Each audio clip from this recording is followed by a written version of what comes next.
Hey, Dawn. Hey, Jenn. What are you listening to this week?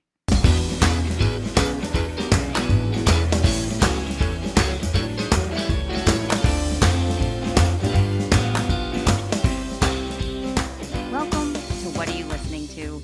The weekly podcast created to foster community through music by sharing the stories behind the songs that soundtrack our lives.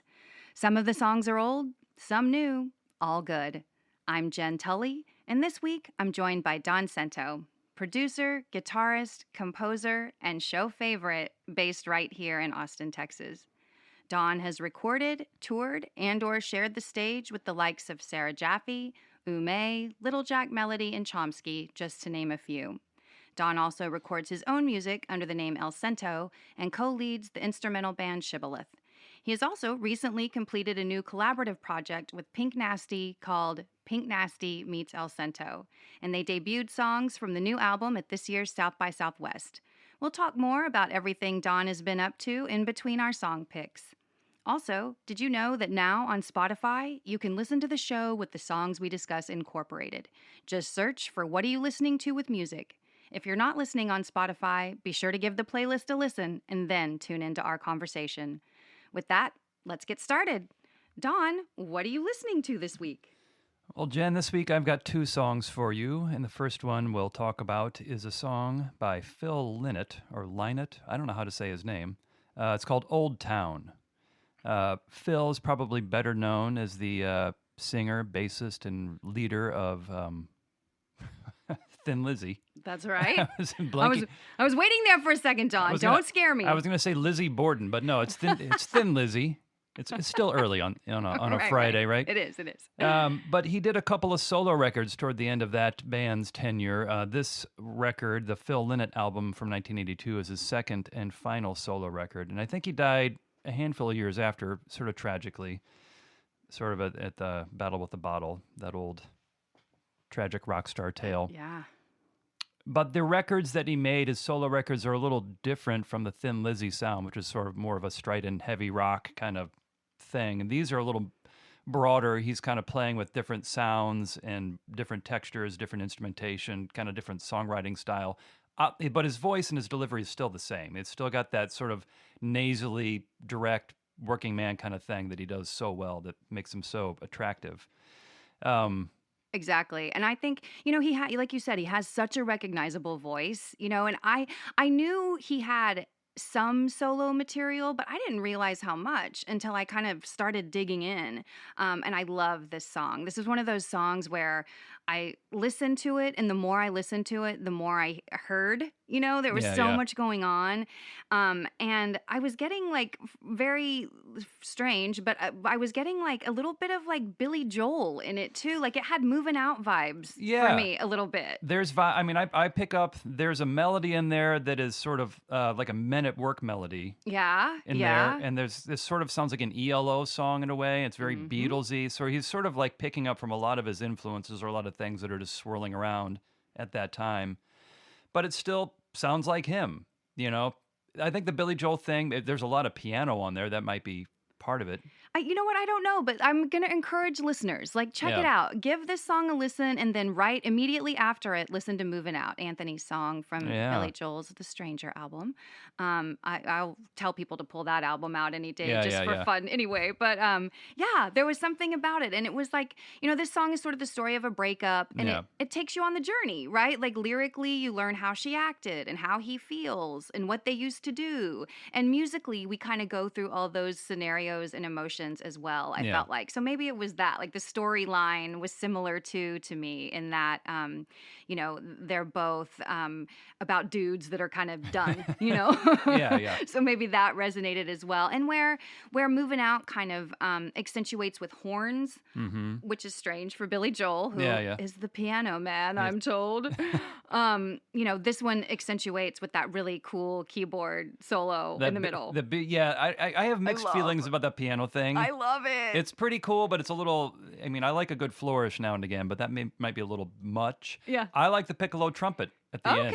Okay. Because that's, smacks of Penny Lane. Yes. Which is pretty cool. The thing that I like about this song that you kind of mentioned in the way it tells its story is that the song is kind of theatrical. Mm-hmm. Starts with the spoken word thing, then does, a verse and a chorus like Yep. like a song, and then it breaks down into that breakdown where it's quieter, less instrumentation. Mm-hmm. He's kind of it slows down significantly, and then it's right back into the song. Yep. I think that's really cool, and it's hard to do that successfully. But it doesn't feel forced. It feels really natural in this song, Yeah, which and I think is amazing. It keeps the song interesting too. Yeah. Like I didn't get tired of listening to it over and over because, like I said, I kept hearing new things every time I listened. I Right. was like, "Oh, I didn't catch that the first time." Yep. And it's not like lyrically, it's not the most amazing song in the world. I mean, how many breakup songs do we have? A lot. We have a lot. But I think the way that he kind of stages it is really cool. And I also love the phrase cracking up. Yeah. This boy is cracking up. That's just such a great, like, offhand, not trying too hard to write a cool lyric kind of thing. Yeah, it felt really honest and raw. Yeah. And it's funny, I have a kind of a love-hate relationship with Thin Lizzy, so with Phil Lynott as well. But I'm wondering, I'm curious, I made this note specifically for you. We had the unique experience of living in the Dallas-Fort Worth area when the Dallas Cowboys were really like on a roll. Right. When we were in college was when they did their three-peat Super Bowl win, Right. blah, blah, blah. So I could live my whole life and never, ever hear the boys are back in town again. That's a solid point. Yep. And so that was the first thing, like when I just grabbed your songs and pulled them up on Spotify and like didn't think a lot about it. And when I heard it, I was like, is this the boys are back in town? Like what's happening? Like What I has he had a done? panic a moment for a second, and then I'm like, oh wait, we're good. It's not that song.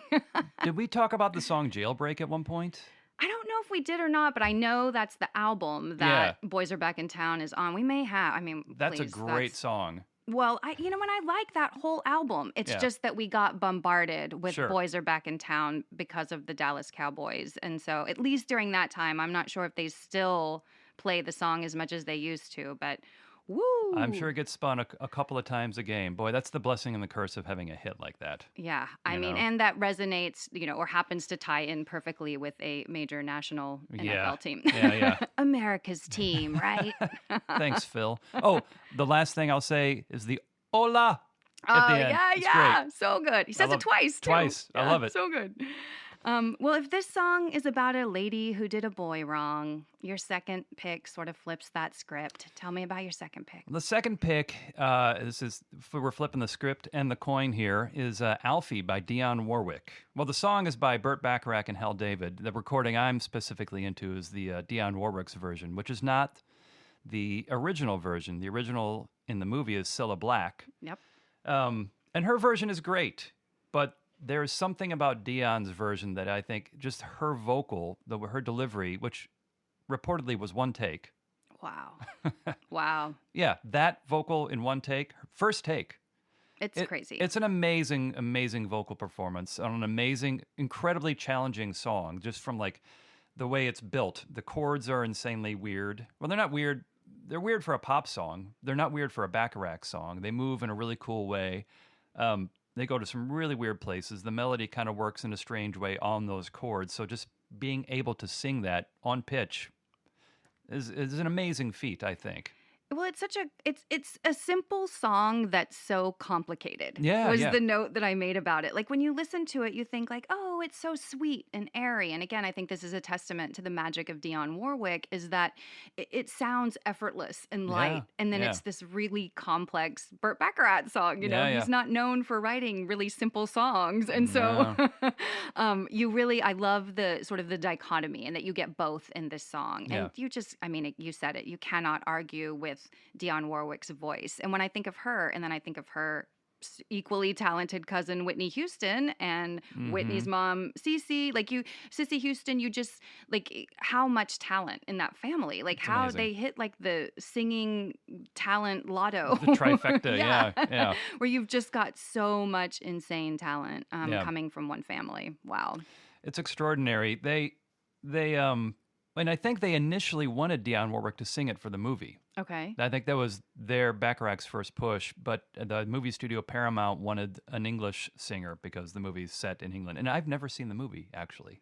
Well, and they remade it too. They remade it in 2006. So the original is Michael Caine and Shelley Winters. Yeah. And then they remade it with Jude Law and Sienna Miller, and Joss Stone sings Alfie for the remake. I did not know that. Yeah. And you dropped some science on me earlier that it's back in the public consciousness. It is, yes. For those that are familiar with the show Emily in Paris, there is a character in the show named Alfie, and they reference this song, and the song plays, and so it had a little bit of a resurgence. Like so many are now. There are so many shows right now that are pulling. Yellow Jackets is coming to mind, right? They're bringing back all of the '90s hits, yeah. And Emily in Paris did its job in bringing back Alfie because of this character. So yeah, it's had a complete resurgence twice now. That's amazing. Yeah, and boring old me, I was just going through a songbook and found it. Yeah, it's popular again. It's popular again. Well, I think too, like this next transition is going to be interesting because I love a good transition. Because it could be the first time in recorded history that anybody's gone from Dionne Warwick to the Beastie Boys. But you know what? If you're in my car, that happens a lot. Right. Maybe it's not so unique. But my first pick is a song called "I Don't Know" by the Beastie Boys. Great song. Yeah, I mean, again, I was looking at artists that I was surprised I didn't feature more in the first year of the show. And in case we neglected to mention at the top, Dawn, this is my 1-year anniversary episode. Cue the anniversary music. Right. Yeah, so I was going back and feeling nostalgic about the first year of the show, and I was like, who did I not feature that I'm surprised by? And I was really surprised that I didn't have more Beastie Boys. They're, canon for me. I love Beastie Boys. I have everything. And this song is just one of my favorites. It's a surprise. If you think you know the Beastie Boys and you don't know this song, give it a listen. Even if you think you know the Hello Nasty album, which it appeared on from 2009, give this song a listen. I think you said like you knew that album and just really kind of this song didn't register for you as being on that album. Right. Yeah. It did not, because here's a funny aside. The band that I was in the early 2000s was a band called Chomsky. Okay. And we had, for a moment there, a PR agency in New York working with us, and they were Nasty Little Man. Oh. And when you call them, they say Hello Nasty. That's where that album title comes from. Oh, I had no idea. A little piece of trivia That's there. my little nugget. But they represent like Paul McCartney, and they've moved on from Chomsky. I was going to say, little small names like Paul McCartney. But this is a cool song. It doesn't, like we talked about this a little bit earlier. It fits in because the Beastie Boys' oeuvre is so varied and mountainous. Everything that seems like it doesn't fit eventually fits if you sit there long enough. Right. But it's a cool song. I like that. I was reading a little bit about it. They got percussionists. Like I was like, who's playing drums on that, and who's playing guitar? Because there's a pretty sophisticated playing going on. And not that the Beastie Boys themselves weren't sophisticated players, but I was like, I don't know that that's necessarily them. Yeah. And I couldn't figure out who's playing guitar, but the drummer is a guy named Dudeca de Fonseca, who's a Brazilian percussionist and a very notable jazz drummer. So you can tell. Yeah. There's 2 percussionists listed on there. So somebody's playing drums, and I think there's another hand drum on there. But it's cool that they reached out to people like that, of that caliber, and the people of that caliber respect them enough to come in and work with them. They have such a great reputation. Yeah, and I think the other thing, you and I spoke about this a little bit, if the only Beastie Boys that you know is like Fight for Your Right, there's a whole other Beastie Boys that you're missing out on. They're very smart. They're very precocious dudes to have done and come up the way they did in the industry. But if you listen to the lyrics, they're poking fun, they're funny, but they're smart. They have to be to say some of the things that they're saying. And I think that this song really kind of showcases that. Yeah. And if you've not dug deep into their catalog, they have a fully instrumental album called The In Sound, which I always recommend to people too, which is so, so good, and a different side of the Beastie Boys. But this song is almost like a meditation, which is so funny when you think of it as like the only other song from the Beastie Boys that I had featured in the show in the first year was Fight for Your Right. And that actually popped up because I was recording on the day that the Supreme Court overturned Roe v. Wade. And so I was like, wow. All right, it's time for Fight for Your Right. But yeah, I think that this song is beautiful, and I love the opening. What's pleasing to the eye in the delusion of my sight is not what I find when I reach into the light. It's amazing. Like, what? Wow.